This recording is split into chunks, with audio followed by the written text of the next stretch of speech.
Notre Dame with a 45-game home winning streak at the Joy Center, but can they make it 46 against the #3 team in the country? Hey, how are you folks? Jason Horowitz, glad to be with you here on CBSSports.com, breaking down college basketball. #3 UConn at Notre Dame Saturday night. Let's bring in Clark Kellogg to break this all down. And Clark, when you talk about a 45-game home winning streak, Notre Dame has lost a couple of games, but they're a different team when they play in South Bend.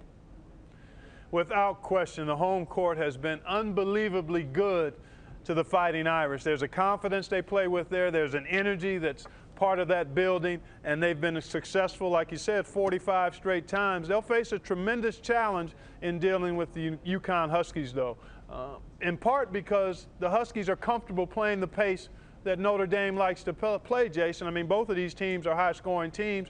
In conference play, Notre Dame is averaging 80 points, 78 points a game. UConn is right in that same area. But Notre Dame has given up 80 points a game in conference play and 48% field goal defense, which is far too much. They can't have those kind of numbers and expect to beat UConn. And that includes giving up 93 points to Syracuse last weekend. But again, that's on the road. You're talking about at home. And Clark, when you talk about Notre Dame, it always starts with Luke Herringody, and he's going to get his points, and he has done that in the 2 losses they've had in the last 2 games. But who else has to step up here for Notre Dame to knock off UConn? Well, I think a couple of guys. One is Tori Jackson. I think when he plays solidly as a quarterback and a point guard, running the show, getting people shots, and actually being consistent with his own offense, Notre Dame is that much more difficult to handle because you know Kyle McElarney is going to be able to knock down shots. He'll get shot volume, and he's a terrific three-point shooter and a pretty good clutch shooter. The other guy that I think has to raise his level is Ryan Ayers. He's a starter. He's a senior.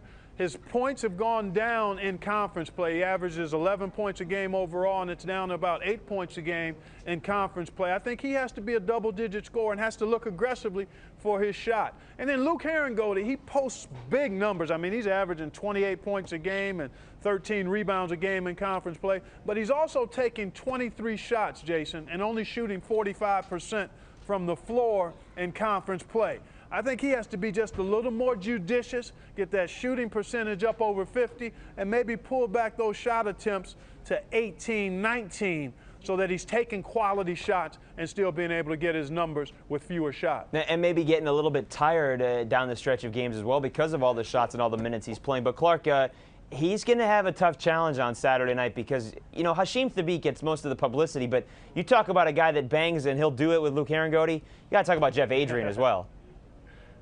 As steady as flowing water, I like to say about Jeff Adrien. He comes constantly with his double-double. Consistently is going to produce anywhere from 12 to 18 points a game, and he's always going to corral 8 to 14 rebounds a game. And he gives you a physical presence and toughness at both ends of the floor. His consistency, I think, has really been significant in how UConn has played so far this season. Thabeet, obviously a huge presence, a shot-blocking presence, an improved offensive player. A.J. Price has been splendid, particularly in conference play the last couple of games. Kemba Walker has ignited him off the bench. But I think their most consistent player, their rock, is Jeff Adrien. Adrien has 4 consecutive double-doubles, including that win against Villanova on Wednesday night. Real quickly, Clark, the key to this game.